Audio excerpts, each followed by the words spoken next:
नमस्कार दोस्तों, आज जानेंगे कुछ ऐसे डाइटरी रिस्ट्रिक्शंस जो एक किडनी स्टोन के पेशेंट ने फॉलो करने चाहिए। जब ओपीडी में हमारे पास पेशेंट आता है स्टोन लेके, भाई ये स्टोन मेरा यूरिन में निकला है, तो हम सबसे पहले कोशिश करके उसको बोलते हैं कि भाई आप इसका केमिकल एनालिसिस करा लो, ताकि पता चले वो ऑक्जेलेट क्रिस्टल है, यूरिक एसिड क्रिस्टल है या कोई और किस्म का क्रिस्टल है।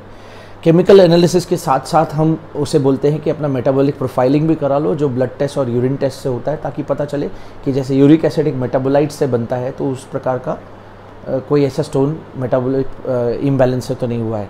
जब हमें इससे पता चल गया कि भाई कौन से किस्म का उसका एनालिसिस हो गया, केमिकल कंपोजिशन क्या है उस स्टोन का, उसके बाद में हम उस पेशेंट का डाइट जो है उसके स्टोन के मुताबिक टेलर करते हैं। उससे पहले मैं आपको एक बार फिर से रिवाइज़ कर दूं, जो पिछले वीडियो में मैंने आपको बताया था कि एक किडनी स्टोन के पेशेंट ने अपनी किडनी को हेल्दी रखने के लिए जो कुछ टिप्स है वो कौन सी फॉलो करनी चाहिए, एक बार फिर से रिवाइज़ कर लेते हैं। सबसे पहला है कि उसे 10 से 15 ग्लास पानी रोज़ पीना चाहिए।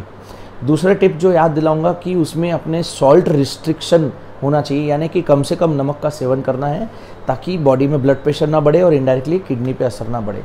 तीसरा है कि अपना बॉडी वेट कंट्रोल रखें, आइडियल बॉडी वेट अप्रोच करने की कोशिश करें।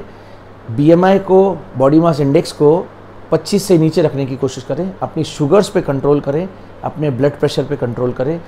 रेगुलर सुबह और शाम कम से कम 30 मिनट का वॉक करें। सेडेंट्री लाइफस्टाइल से आपका स्टोन बनने की संभावना बढ़ जाएगी, वेट बढ़ेगा तो स्टोन भी बढ़ने की संभावना है। और एक बैलेंस डाइट खाएं। और ये सब जानने के बाद में जब हमें पानी की मात्रा भी अच्छी पिए और ये सब फॉलो करें तो किडनी स्टोन बनने की संभावना कम हो जाती है। अब आते हैं कि केमिकल कंपोजिशन के हिसाब से जो स्टोन्स पाए गए हैं उनके बारे में कौन से डाइट हमने अवॉइड करना है, डाइट में कौन से चेंजेस लाना है। सबसे पहले लेते हैं हम कैल्शियम ऑक्जेलेट का जो क्रिस्टल है, वो 70 से 80% स्टोन्स जो पाए जाते हैं वो कैल्शियम ऑक्जेलेट के होते हैं। उनमें जो हमारी बॉडी बनाती है, यानी जो हमारा लिवर बनाता है, वो 50 से 70% कैल्शियम ऑक्जेलेट क्रिस्टल्स हमारा लिवर बनाते हैं, जिसका हम कुछ नहीं कर सकते। रहा जो 30 से 50% का जो रेशो है वो हमारे फूड से आता है, तो हम ऐसे फूड्स जिनसे कैल्शियम ऑक्जेलेट बनता है उनको अवॉइड करेंगे। उन फूड्स में जो अवॉइड करने की चीज़ें हैं वो सबसे पहला आएगा टोमेटो और टोमेटो केचप, फिर बीट, फिर आपका पालक यानी स्पिनच आएगा, चिक्कू भी अवॉइड करना है, ग्रेप्स भी अवॉइड करना है, नट्स, केशू यानी काजू भी अवॉइड करने हैं, चॉकलेट्स भी अवॉइड करने हैं और कोलाज भी अवॉइड करने हैं। ये जो है इन सबसे कैल्शियम ऑक्जेलेट के क्रिस्टल्स बढ़ जाते हैं। इस स्टोन के लिए हम लोग कुछ अल्कलाइजर्स देते हैं, जैसे मैग्नीशियम हो गया, पोटेशियम हो गया, या साइट्रेट के सिरप देते हैं, और कुछ डायूरेटिक्स जैसे थायराइड डायूरेटिक्स देते हैं, जिससे कैल्शियम ऑक्जेलेट क्रिस्टल्स निकल जाते हैं। दूसरे किस्म के जो स्टोन पाया जाता है वो है यूरिक एसिड का क्रिस्टल। ये बहुत ही कॉमनली पाया जाता है और उसके कई पेशेंट्स को गाउट नाम की एक यूरिक एसिड क्रिस्टल बॉडी में जमा होने के कारण एक बीमारी भी हो जाती है। ये जो स्टोन्स है ये हमारे बॉडी के मैकेनिज़्म से, यानी एक मेटाबॉलिक इससे प्रोसेस से बनते हैं, जो एक मेटाबोलाइट है जो एक्सक्रीट नहीं होता है, पूरी तरह से बॉडी से निकल नहीं पाता है, तो आइदर वो किडनी में जमा हो जाता है या छोटे जोड़ों में जमा होता है। जब गाउट बनती है, किडनी में जमा होता है तो यूरिक एसिड के क्रिस्टल्स बनते हैं। इसका कंफर्मेशन जो हम करते हैं वो सीटी स्कैन से किया जाता है, जिसमें 300 से 500 हॉर्न्स अगर मिलते हैं तो वो यूरिक एसिड का क्रिस्टल कंफर्म होता है। इस स्टोन को अगर हमें खान पान के बदलाव से रोकना है तो हमें कुछ चीज़ें अवॉइड करनी पड़ेगी, जैसे कि हो गई पत्ता गोभी, ब्रिंजल यानी कि बैंगन नहीं खाना है, मशरूम्स नहीं खाना है, नॉनवेज में हमने मीट नहीं खाना है, अंडा नहीं खाना है, फिश नहीं खाना है, पम्पकिन्स नहीं खाने हैं।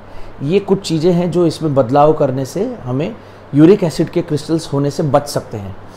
तीसरे प्रकार के जो स्टोन्स हैं स्ट्रूवाइट यानी इन्फेक्शन से होने वाले जो स्टोन्स है, हमें अपने बॉडी में पानी का इंटेक प्रॉपर रखना है ताकि हमें यूरिन के इन्फेक्शंस ना हो। बार बार अगर किसी को यूरिन के इन्फेक्शंस होते हैं, रिकरेंट यूरिनरी इन्फेक्शंस में स्टोन बनने की संभावना भी उतनी ज़्यादा हो जाती है, और इसलिए इसमें कुछ चीज़ों का हमें गौर करना पड़ेगा, जो कि सबसे पहला तो हमें पानी ज़्यादा पीना है और यूरिन इन्फेक्शन से बचना है।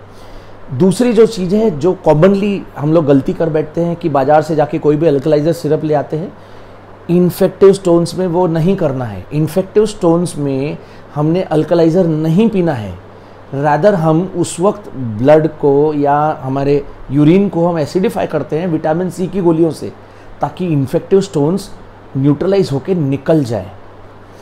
अब ये तो हो गई स्टोन्स के बारे में बात। अब डाइट जो है उसमें कुदरत ने कुछ इतनी बेहतरीन चीज़ें दी है जिसको हम सेवन करेंगे तो कोई भी किस्म का स्टोन बनने से बच जाएगा। अब वो कौन सी चीज़ें हैं जो कुदरत ने हमें नेचुरली दी है? अब वो आती है जैसे कैरेट हो गया, करेला, लेमन है, पाइनएप्पल है, बार्ली है, ओट्स है, आलमंड्स यानी बादाम है और नारियल पानी। इन सब चीज़ों का सेवन करने से हमारे बॉडी में स्टोन बनने की जो संभावना है वो बहुत ही कम हो जाती है, या हम स्टोन बनने से बच जाते हैं। सो इन बातों पे प्लीज़ ध्यान दीजिएगा। और दोस्तों, आने वाले वक्त में जैसे गर्मी बढ़ने वाली है, उस वक्त हमें प्यास तो ज़्यादा लगती है लेकिन स्टोन बनने की भी संभावना बढ़ जाती है। तो कृपया इन चीज़ों पे गौर करेंगे और किडनी स्टोन से बचेंगे।